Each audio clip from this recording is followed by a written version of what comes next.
ಗುರುಗಳೇ, ಮಾಸ್ಟರ್ ಬೆಡ್ರೂಮ್ನಲ್ಲಿ attach bathroom ಇರಬಹುದಾ? ಅಟ್ಯಾಚ್ ಬಾತ್ರೂಮ್ ಮಾಸ್ಟರ್ ಬೆಡ್ರೂಮಲ್ಲಿ ಇರೋ ಮನೆಗಳಲ್ಲಿ ನಾನು ಸರ್ವೆ ಪ್ರಕಾರ ಯಜಮಾನ ಬರಬಾರ್ದು, ಕಾಯಿಲೆ ಬರುತ್ತೆ. ಫಸ್ಟ್ ಟಿಕೆಟು ಅವರೇ. ಅಂದರೆ ಅರ್ಥ ಏನು? ಕಾಯಿಲೆಗಳಿಂದ ಯಜಮಾನನಿಗೆ ನರ್ವಸ್ ದೋಷ ಬರೋದು ಅವ್ರಿಗೆ. ಇದೇ ಕಾರಣಕ್ಕೆ ಉತ್ತರ ಭಾರತದ ಕಡೆ ಡ್ರಗ್ಸು ಸಪ್ಲೈ ಜಾಸ್ತಿ ಆಗ್ತಾ ಇರೋದು. ಟ್ಯಾಬ್ಲೆಟ್ಸು ದೈಹಿಕ ಸಂಪರ್ಕಕ್ಕೋಸ್ಕರ ಗಂಡಸರಿಗೆ ಜಾಸ್ತಿ ಸಪ್ಲೈ ಆಗ್ತಾ ಇರೋದು.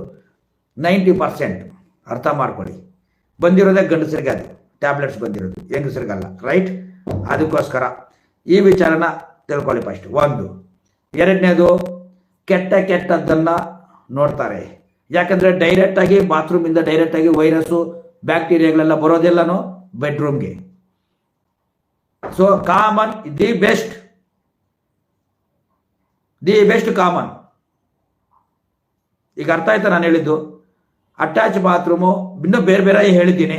ಕೆಟ್ಟ ಕಾಯಿಲೆಗೆ ಇದು ಮಾಡ್ತಾರೆ. ಏನು ನೋಡಿ, ಎಲ್ಲೆಲ್ಲಿ ನೋಡಿ ಅಟ್ಯಾಚ್ ಬಾತ್ರೂಮ್ ಇರೋ ಜಾಗದಲ್ಲಿ ಸೊಂಟದ ಕಾಯಿಲೆ, ನರ್ವಸ್ ದೋಷ, ಕೆಟ್ಟ ಏನು ದುರಭ್ಯಾಸಗಳು ಬಂದಿರ್ತವೆ.